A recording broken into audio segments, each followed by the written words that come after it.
Assalamualaikum warahmatullahi wabarakatuh. Pada video kali ini Bapak akan menjelaskan teks resensi. Nah, tentunya materi ini diberikan di kelas 11 dan ini pun akan muncul nanti di ujian kalian nanti. Baik, sudah Bapak tuliskan poin-poin pentingnya tentang resensi apa saja. Yang pertama ada definisi. Nah, apa sih resensi itu? Banyak definisinya memang.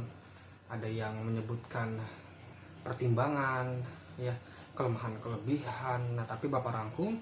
Jadi resensi itu intinya mengulas, ya, mengulas apa yang diulas, karya.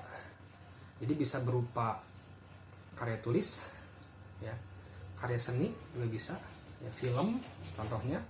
Kalau karya tulis kan buku, ya, atau buku diulas kira-kira seperti apa, siapa penulisnya, kekurangannya apa, kelebihannya apa, itu. Nah, jadi yang disebut dengan resensi ya isinya ulasan. Nah, apa sih gunanya, apa sih manfaatnya, penting gak sih membuat resensi? Nah, jadi selama ini ada yang beranggapan bahwa resensi gak penting. Nah, ternyata membuat resensi itu ada manfaatnya. Apa saja?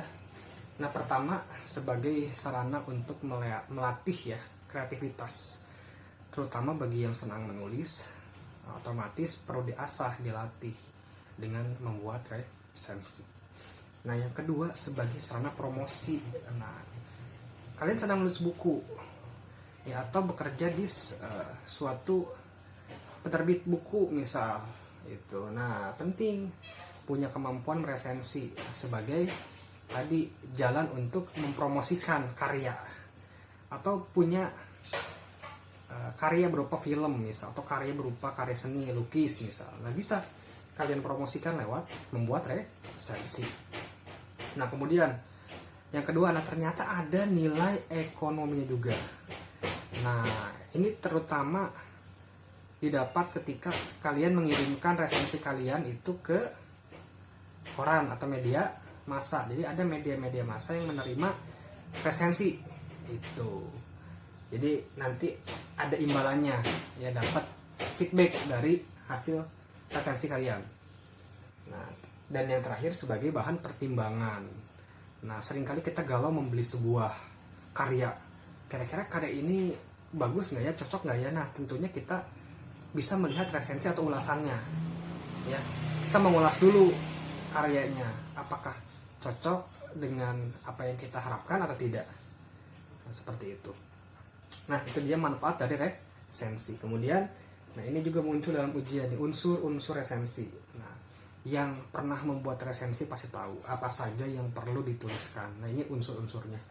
Yang pertama, judul resensi. Nah, bedakan nanti judul resensi dengan judul bukunya atau judul karyanya. Beda.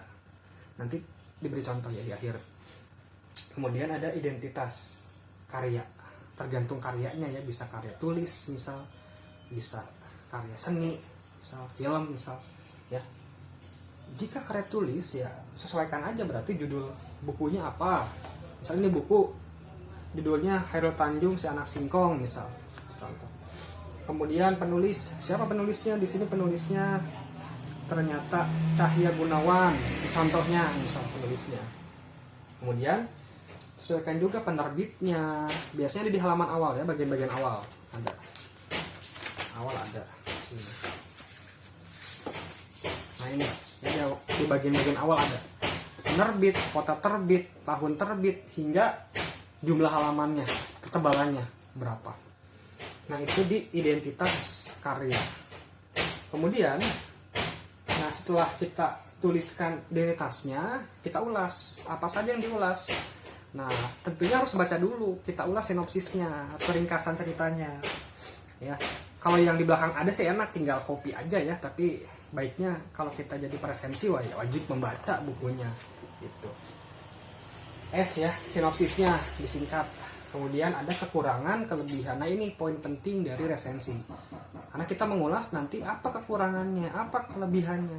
Sehingga nanti bisa jadi bahan pertimbangan untuk orang lain, untuk publik nanti. Ya. Kekurangannya misal dari segi sampul atau kertasnya ternyata buram, kurang gambar misal, contoh, bisa jadi kekurangan. atau bahasanya terlalu berbelit-belit, atau bahasanya terlalu banyak bahasa atau kosakata asing dan tidak ada terjemahannya misal. Nah, itu bisa jadi kekurangan. Kelebihannya juga bisa. Kelebihannya ternyata full color atau warnanya terang, sampulnya pun bagus, bahasanya mudah dipahami misal. Itu pun bisa jadi ulasan tentang kelebihan. Nah, setelah diulas, kemudian baru buat penutupnya. Biasanya isinya rekomendasi. Kira-kira buku ini cocok dibaca untuk siapa, kalangan apa. Nah, itu contoh dari penutup. Nah, sekarang kita bedakan antara judul resensi dengan judul buku. Nah, kita lihat dulu judul bukunya apa. Misal Chairul Tanjung Si Anak Singkong. Nah, kita bisa buat judul resensi.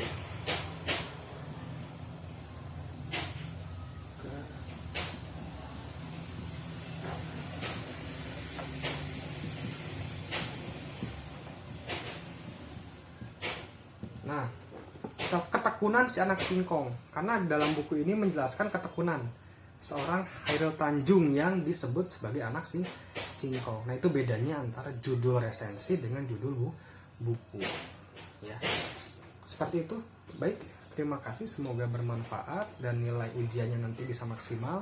Kalau menyimak pasti akan muncul nanti di ujian apa saja yang menjadi soal-soal tentang resensi.